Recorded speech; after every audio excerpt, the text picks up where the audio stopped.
Good morning, myself Milan Kumar from Satyam Private ITI Digital Learning Class। जैसा कि मैंने पिछले क्लास में आप लोग को बताया था कि रेसिस्टेंस का जो कम्बिनेशन होता है, मतलब रेसिस्टेंस को जो हम लगाते हैं किसी रूप में लगाते हैं, पैरेलल, सीरीज या कंबाइन करके कुछ कुछ करके, तो उस टाइप का मैंने बहुत प्रॉब्लम बताया था आप लोग को और आप लोगों ने सॉल्व भी किया होगा उम्मीद है। तो आज कुछ नया चीज, बहुत छोटा सा चीज है लेकिन कुछ बताते हैं। देखिए, मान लीजिए कोई बल्ब है, ये बल्ब है, कोई बल्ब है। अब क्या होता है कि बल्ब में जब हम विद्युत धारा प्रवाहित करते हैं, आई विद्युत धारा प्रवाहित किए, इसका कुछ रेजिस्टेंस आर है और कुछ समय टाइम मतलब टी, 10 सेकेंड या 10 मिनट, 10 घंटा, मान लीजिए 10 सेकेंड के लिए किए।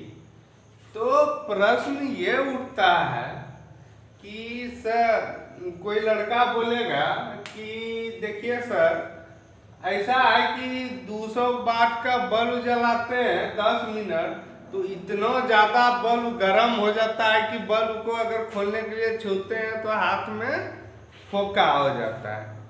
बोलना स्वाभाविक बात है कि और कोई छोटा सा बल्ब है 0 वाट का या 50 वाट का, तो उस बल्ब को खोलते हैं तो थोड़ा गर्म लगता है लेकिन हाथ में फोका नहीं होता है। मेरा कहने का क्या मतलब हुआ कि कुछ ऐसा चीज है जिसको हम तुरंत करते हैं, जो खोलते हैं या फिर 10 मिनट के लिए, 10 सेकेंड के लिए विद्युत धारा उस यंत्र में प्रवाहित करते हैं तो बहुत ज़्यादा हीट हो जाता है। और कुछ ऑपरेटर्स ऐसा होता है कि बहुत देर चलाए फिर भी बहुत कम गर्म हुआ, जैसे पंखा को हम 10 मिनट के लिए चलाते हैं, उसके बाद पंखा छूते हैं तो कुछ ज़्यादा वैसा गर्म नहीं होता है।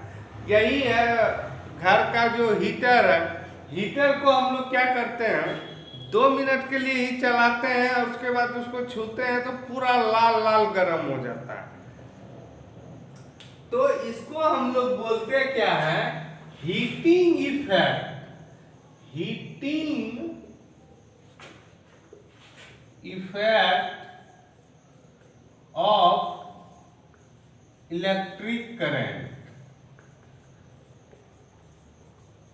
Heating effect of electric current. अब सोचने वाली बात क्या है, ये heating effect of electric current तो आप समझ गए कि अगर विद्युत धारा को किसी ऑपरेटर से या किसी परिपथ से प्रवाहित करते हैं तो उसमें जो हीट डेवलप होता है या हीट जनरेट होता है या गर्मी उसमें उत्पन्न होता है, तो वही चीज है कि तो इसका तो कोई नियम होगा, जरूर है।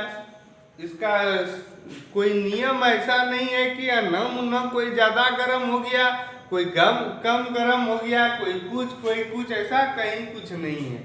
इसलिए इसका कोई नियम है। नियम क्या है, H बराबर मतलब हीट डेवलप, हीट बराबर मतलब उस एपरेटस में जो डेवलप हीट होता है, हीट ऊष्मा का जो उत्पादन होता है, उसका फॉर्मूला होता है H बराबर आई स्क्वायर आर टी। H बराबर आई स्क्वायर आर टी मतलब क्या हो गया, प्रवाहित धारा, प्रवाहित धारा का स्क्वायर गुना रेजिस्टेंस का हिंदी प्रतिरोध, प्रतिरोध गुना समय। प्रतिरोध प्रवाहित धारा का स्क्वायर गुना रेजिस्टेंस, प्रतिरोध गुना समय। तो अब यहाँ एक चीज समझिए कि देखिए, अगर आई ज्यादा होगा तो हीट ज्यादा होगा, आर ज्यादा होगा तो हीट ज्यादा होगा, टी ज्यादा होगा तो हीट ज्यादा होगा। अब 10 मिनट के लिए लिए बल्ब जलाएं और 10 घंटा के लिए बल्ब जलाएं तो स्वाभाविक सा बात है 10 घंटा वाला बल्ब ज्यादा गर्म होगा। अब देखिए H बराबर आई स्क्वायर आर टी है, मतलब आई स्क्वायर है, तो सबसे ज्यादा अगर करंट जिसमें ज्यादा फ्लो होगा तो उसका स्क्वायर का प्रोपोर्शनल होता है, यानी कि H प्रोपोर्शनल आई स्क्वायर, मतलब करंट जो हुआ, करंट जो मेरा प्रवाहित हुआ क्या होता है उसके स्क्वायर, करंट का स्क्वायर यानी कि प्रवाहित विद्युत धारा का स्क्वायर जो है, जितना विद्युत धारा हमारा प्रवाहित हो रहा है उसका जो हम स्क्वायर करते हैं और उसमें रेजिस्टेंस से गुना करेंगे फिर टाइम से गुना करेंगे, तो अगर करंट थोड़ा सा भी ज्यादा हुआ 5 से 6 हो गया तो डायरेक्ट क्या हो गया 5 का 25 और 6 का 36 स्क्वायर है,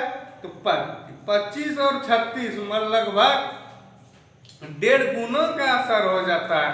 सिर्फ अगर मान लीजिए 50% अगर बढ़ाते हैं करंट को जैसे मान लीजिए एक है, ठीक है, एक करंट मान लीजिए 2 एम्पियर करंट फ्लो हो रहा है, इसमें हम 50% बढ़ाए यानी कि 3 एम्पियर। अब देखिए 2 एम्पियर का स्क्वायर 4 एम्पियर और 3 एम्पियर का स्क्वायर 9 एम्पियर, यानी कि अगर या करंट हम बढ़ाते हैं, करंट को अगर 1.5 गुना बढ़ाते हैं तो हीट मेरा जो डेवलप होता है वो 2 गुना से भी ज्यादा हो जाता है।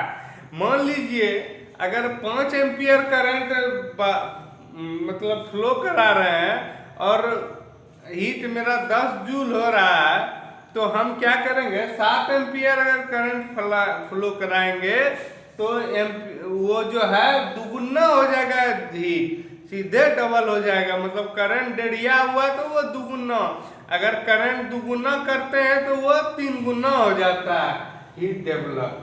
तो यही चीज है सबसे ज्यादा हीट डेवलप जो इफेक्ट होता है वो किस पे होता है, प्रवाहित विद्युत धारा पे, उसके बाद रेजिस्टेंस पे भी होता है और टाइम में भी होता है।